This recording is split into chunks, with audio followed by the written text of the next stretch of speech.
So over the past few years, every time I've needed help on something or had a problem, I've gone to YouTube and usually found the answer to my problems. And today I'd like to ask for YouTube's help regarding apple trees.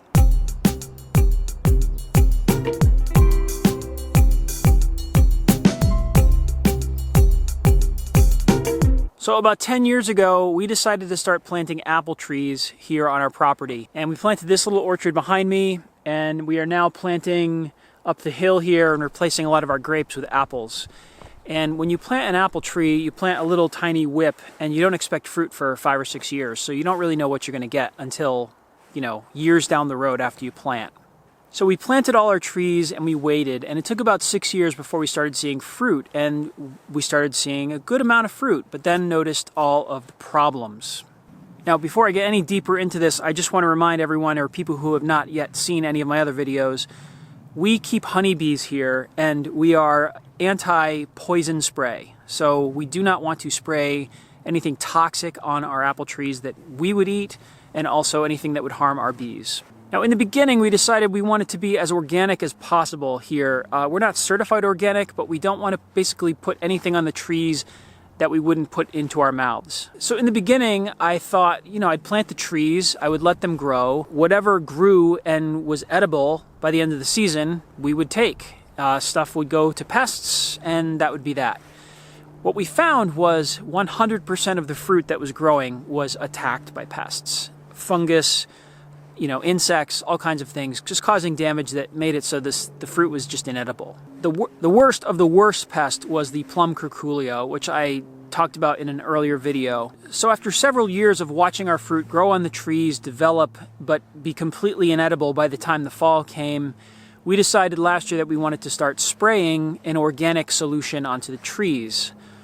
So last year we got the sprayer and we got the surround kaolin clay, and we put it on the trees. We waited until plum curculio season, which was pretty much the end of May, early June.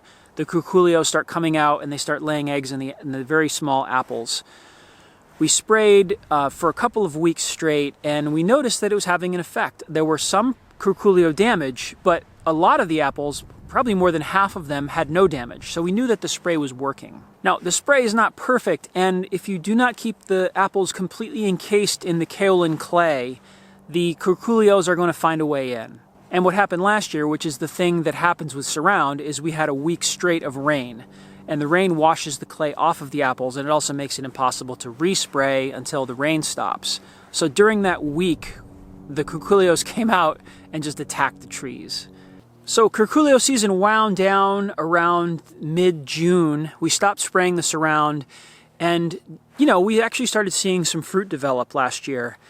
And by mid-July, we had some pretty decent-sized apples on every single tree. So, we knew that the surround worked. It was effective in maybe stopping half of the curculio damage that we had seen before. So instead of like 100% of apples having holes and being, rotting from the inside out, probably 50% of the apples looked pretty edible and looked fine. But with mid-July becomes the hot, humid season, and July and August, we had a lot of rain last year, and then the fungus started. So we had the black spots and the fungus on a lot of the apples, and that, again, could be solved with a certain spray, which we didn't want to use, so we didn't spray. And that stuff is, not ideal, but it's not harmful, so we just kind of left it and thought, well, we'll get what we get. If anything, we can press these things and make some cider. So while we were watching these apples form in mid-August, something just totally came out of left field and just ruined our season. So we started noticing this damage on the trees, and we could not figure out what it was. So we'd come out one day and see a tree that had just have branches on the ground below the tree. At first you think maybe the fruit got heavy and the branches snapped off, but when you looked at the break part where the branch actually came off, it looked chewed. So we knew it was some kind of an animal, but we didn't know what. So one day I came out here and... Hey dude. So you who's been climbing up in my apple trees and breaking my branches? What's up?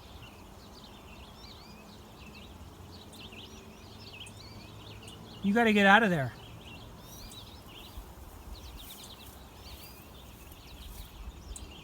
You should get down. You're wrecking my apple trees.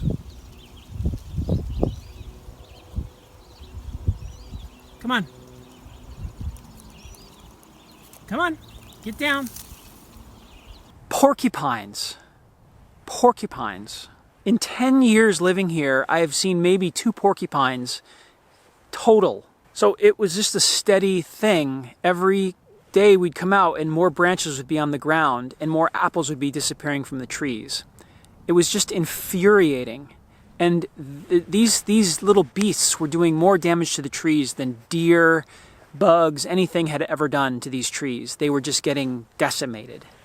So this is actually a pear tree here, and you can see this little baffle I made. I tried to do kind of what you'd put on a bird feeder to keep the squirrels from climbing up your pole of your bird feeder.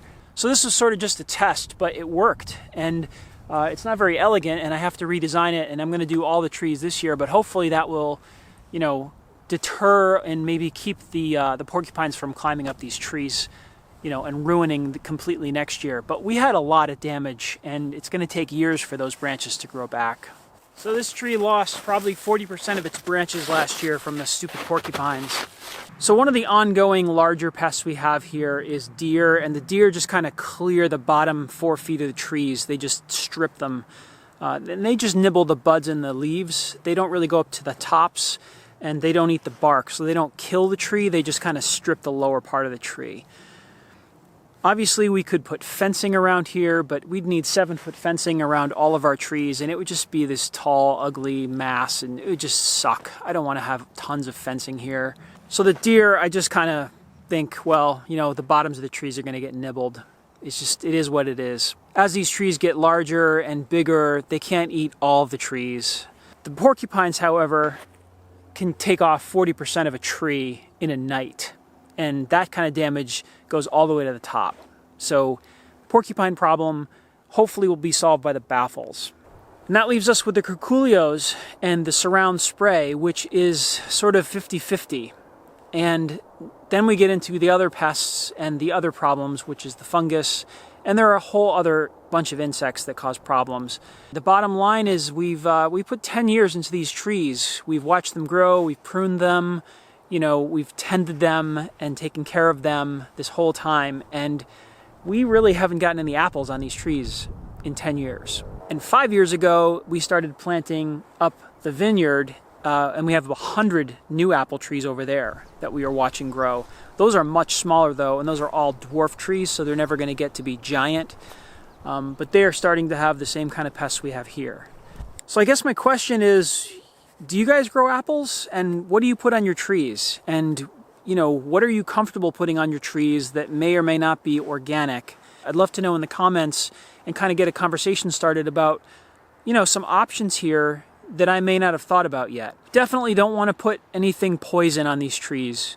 We don't want to harm the bees, and, you know, we don't really want to put up 7 or 8 foot tall fencing around our entire property. But the curculios, the fungus, the rust, the black spot, the other insects that attack these apples, what do you guys do? What are the solutions out there that I don't know about? I do a lot of YouTube watching and Googling, and a lot of the solutions I'm finding are, you know, just go to the nursery and get the spray you put on the apples and spray, and, you know, that's the stuff that's killing the bees. And I don't want to do that. I don't want to put anything on these trees that I wouldn't drink or put in my mouth in the first place. We've got the trees, we've got the stock, you know, the base is here. We just want to get the fruit now. Yeah, let me know what you think.